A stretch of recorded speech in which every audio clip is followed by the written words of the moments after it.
All right. Hey, I'm here with Alex Noisy and Mike Roush, two of the basically in charge of Gaijin Games. That's pretty much correct, right? Yeah, it's pretty much correct. It's we're the guys steering the ship towards the icebergs, right? Hopefully not the icebergs, but we're close. I don't know if this is a Titanic. Well, you guys, maybe a Titanic success because I think the Bit Trip series is actually something a lot of people really like. Have people been feeling the same? Do people like it? Yeah, I think so. I think the people who play it really get into it. One of the cool things about the Bit Trip series is that, like, once you pick it up, you kind of fall in love with it. I guess the trouble is getting people to pick it up. Yeah, it's also sort of like scalable in the sense that you can sit down and play it for 5 minutes, or you could, if you want to dig deeper, there's like more to be had within the series. So that's kind of a cool thing about Bit Trip. Especially Runner. Yeah, especially Bit Trip Runner. See, Runner, I feel, is like a really good jumping off point for the series because it's something, it's kind of this kind of reflex timing thing where people get into it and they don't really know what to expect.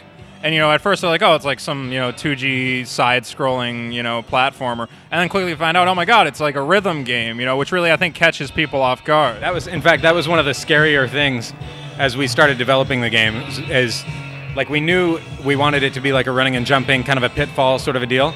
But how to weave that into a rhythm music genre? Yeah, is it going to work? Like, why aren't there more rhythm music platformers out there? I mean, like, if this is a good idea, why hasn't it been done by someone other than us? Exactly. Well, and it had been done at least once by Vib Ribbon. A title a lot of people, unfortunately, missed out on, Japan only.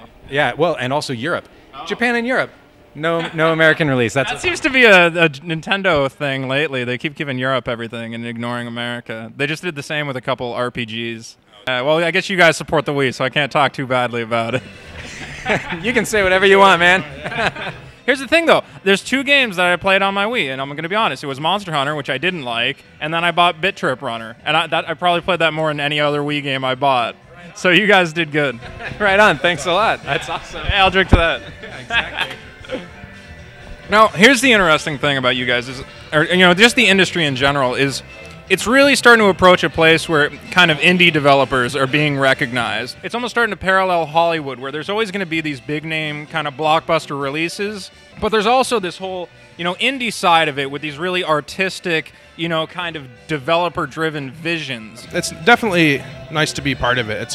It's more than anything, the community of indie developers is just totally amazing. Knowing these other indie developers is so refreshing because they're all lovely people. Like we're not adversarial at all, even though our products, I guess, are in competition in the marketplace. Yeah, and the other thing is, it's not to say, like, I see AAA movies, I play AAA games. I'm not prejudiced against, but I like both. It's like there's a time and place for each. So I think that a lot of it is kind of based in nostalgia, because a lot of people grew up with these Nintendo games. Even you guys go back as far as Atari. The only place you're going to see these, really kind of visionary games that are tying into gaming's past, I think, is in the indie, sphere. I think that you're right. And of course, there's pros and cons to nostalgia. One of the things that I've been thinking about a lot lately is kind of where does nostalgia end, and then where does innovation begin, and can you marry the two, and what does that mean? And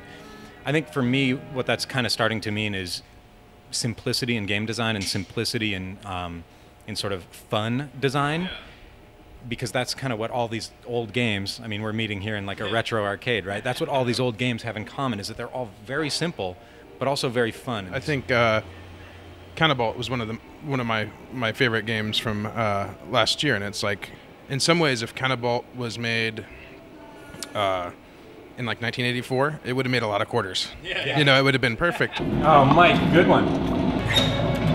Fuck.